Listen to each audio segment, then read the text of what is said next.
बेटे ने जॉब के चक्कर में घर छोड़ दिया, गुड़गांव में रहने लग गया और 2-4 साल में ही बेरा लग गया। छोरे ने थोड़ा ब्याह भी कर लिया, ना बापू ने पता है ना माँ ने पता, छोरे ने ब्याह कर लिया। चलो ब्याह कर लिया, थोड़े से नाराज हुए, बाद में माफ़ कर दिया। अब कोई बात नहीं, आज का मॉडर्न ज़माना है, जैसा कर लिया ठीक कर लिया, बस आशीर्वाद है, प्यार है हमारी तरफ से। शादी होने के बाद वो अपने परिवार में, अपने नए परिवार में, बहू में और फिर बच्चे भी हो गए थे, बच्चा में इतना मशगूल हो गया अगर जिन रिश्ते ने उसने जन्म दिया था, यानी कि माँ बाप, उन गिले भी उसका कोई ताल्लुक नहीं रहा, उस रिश्ते का भी कोई मायने नहीं रहा उसकी ज़िंदगी में। लेकिन आज बहुत साल बाद बेटे ने माँ बाप फोन कर रखा था और लगभग आधा घंटे बात करी। बेटे के गिले बहू ने भी, पोते पोतिया ने भी अपनी दादी गिले बहुत गजब गजब की बात करी। आज तो माँ के अचरज का ठिकाना ही नहीं था, लग गया था दादी ने किसी ने मिश्री घोल दिया उसके कान्ना में। दरअसल पोता बोलिया, अगर दादी कहाँ बेटा, अगा जो ना आप हमारे गिला रह लियो। जब इस तरह की प्यारी प्यारी मीठी मीठी बात दादी ते पोते ने कही, पोते ने कही, छोरे ने कही, बहू ने कही, तो माँ का दिल पसीज गया और बोली, अक सुनो ओके जी, हाँ अक चलो ना थोड़े दिन छोरे के लवा रहे आओगे और घने दिन हो गए उससे मिले, मेरा भी देखने का जी करा है और अपने पोते पोतिया ने भी देख लेंगे, आशीर्वाद दे देंगे, आजकल वैसे भी उनकी छुट्टी है, उन्हें कोई दिक्कत नहीं होगी।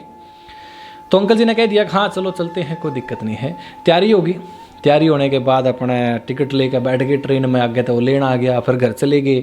जैसे ही घर में एंट्री ली तो पोता के, पोती के, बहू के, बेटा के सारे आवो भगत में लग गए और इतने मिठे बोल रहे हैं, इतनी सेवा कर रहे हैं, जनो बस यही भगवान है, यही सब कुछ है, बस इन्हीं आगे हाथ जोड़ लो, पैर पकड़ लो, यही बेड़ा पार करेंगे। हालांकि इतने साल में एकदम ते यू प्यारा सा झटका जब बुढ़ा बुढ़िया ने देखा तो सोचा कुछ तो गड़बड़ है रहे, अब चलो कोई नहीं देख लेंगे। सांझ होंदे होंदे वो जो दिन में बहुत सारा चांदना था प्यार का, उसके पीछे का छिपे अंधेरा शाम ही आ गया। छोरा बोलिया, अग बापू माँ हाँ, अगो जो गाँव वाली जो जमीन है अपनी और दुकान है और वो मकान है उन्हें बेच दिया के। बोले क्यों? बोले वो मैंने कैलकुलेशन लाई है उसकी, वो लगभग 1.25 करोड़ के आसपास है और गाँव में किधर आया है, आप भी नू करियो, आप भी मेरा लवा कर रह लियो। ऊपर वाला मेरा सेटअप बढ़िया है, कोई दिक्कत नहीं है, बड़ा कमरा है, एसी लग रहा है, लैट्रिन बाथरूम है, ऊपर किचन बनवा दूंगा, आराम से रह लियो मारे गेला, कोई दिक्कत नहीं, हम भी सेवा करे जाएंगे, मिले जाएंगे, जुले जाएंगे, इकट्ठा परिवार हो जाएगा ना अपना, फिर इकट्ठे परिवार में बढ़िया डाल रह लेंगे।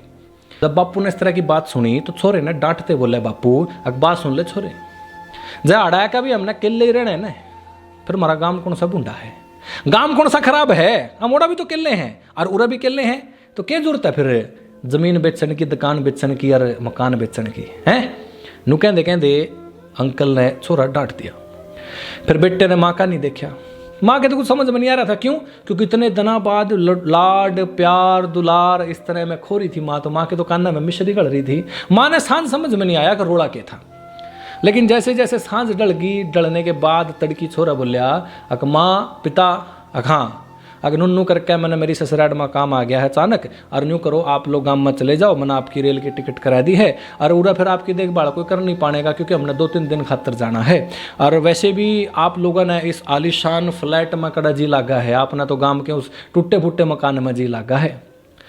तड़की तक तो माँ के भी सारी सच्चाई समझ में आएगी, अक्यू के था के नहीं था, उसने भी पता लग गया था अब बस इस रिश्ते में जान नहीं बच रही है, सन्नाटा हो रहा है, और जब कुछ बच रहा है तो बच रहा है उस 1.25 करोड़ की प्रॉपर्टी का नाम। माँ का मन भारी हो गया, मन रुआसा हो गया, आंसू बहने लग गए, बेचारी ने सामान उठाया। एक रात में ही क्योंकि सारा का सारा सीन बदल गया, उसके समझ में नहीं आ रहा था। कल जो बहू बेटे पोता पोती दरवाजे तक लेने आए थे, आज वे लोग उन बुढ़े बुढ़िया ने विदा करने खातर अपने कमरे में थे, बाहर भी नहीं निकले। माँ ने सामान ठंडे क्या, अब सुन ले छोरे, उस टूटे हुए मकान की हर एक ईंट पे हमारा अधिकार है, समझ में आएगी तेरे, और देख लिए तेरे इस आलीशान फ्लैट का कर्जा भी मारा वो टूटे मकान तारेगा, समझ में आएगी। आज ते न तेरा मारे गेला को रिश्ता और ना मारा थारे गेला को रिश्ता, जब तक जिएंगे वह संपत्ति मारी है और मरे पाछा जो मर्जी करिए, समझ में आएगी बात, समझ में आएगी बात। बस इतना ही कहेंगे, चढ़ा भी रहो, खुश रहो, हम चले। न्यू कह के दोनों बुढ़ा बुढ़िया गांव में वापस आ गए, और जब वे बुजुर्ग अपने घर चले गए तो उसके बाद उस माँ बाप और बेटे की ज़िंदगी के बीच का जो रिश्ता था उसमें सिर्फ एक चीज़ थी, सन्नाटा, आपस में कोई लेना देना नहीं। फिर एक टाइम के बाद दोनों बुजुर्ग, वो बूढ़ा और बुढ़िया, दोनों गुजर गए। गुजरने के बाद छोरे के मन में जो चीज़ थी वही करी। गाँव वाला सारा सौदा बेच लिया, 1-2 फ्लैट और ले लिए और बिजनेस के अंदर इन्वेस्ट कर लिया, और भी बहुत सारी जगह उसने पीछे बांट दिए। लेकिन आज उस छोरे पे पीछे तो बहुत हैं, प्रॉपर्टी तो बहुत है, लेकिन एक चीज़ जो कर्मा के फल के हिसाब से हूबहू रिटर्न पॉलिसी के माध्यम से उसकी ज़िंदगी में आएगी, वो या कि उसके बेटे ने यह देखा है कि उसके बाप ने अपने दादा दादी के लिए क्या कराया, तो बेटा भी बड़ा होकर क्या करेगा बताने की ज़रूरत नहीं है। आप सभी जानते हैं कर्मा का फल हूबहू रिटर्न पॉलिसी के हिसाब से चल रहा है। आगे क्या होगा क्या नहीं होगा, मौका मिला और मैंने दिखा अक्के बनाए हैं उनके परिवार के लिए, तो मैं आप गिले ज़रूर साझा करूँगा। राम राम सारे ने। उम्मीद है कि आपको हमारे द्वारा बनाया गया कंटेंट अच्छा लग रहा है। तो हम अपनी जिम्मेवारी, जो घर जोड़ने वाला कंटेंट है, अच्छी बातें हैं, जो अच्छी बातें जो हमारे बच्चों को संस्कार के रूप में मिलनी चाहिए, हमारे नौजवानों को समझ में आनी चाहिए, उस तरह की बनाने की कोशिश करते हैं, अपना फर्ज पूरा करते हैं। आप अपना फर्ज पूरा कर दिया करो, इसने सब तक पहुँचा के, और सब तक पहुँचाने का तरीका क्या है, लाइक करके अपने विचार कमेंट में रखकर शेयर करना है। छोटा सा काम है, मिनट की बात है, कर दिया करो। ठीक से। राम राम सारा ने।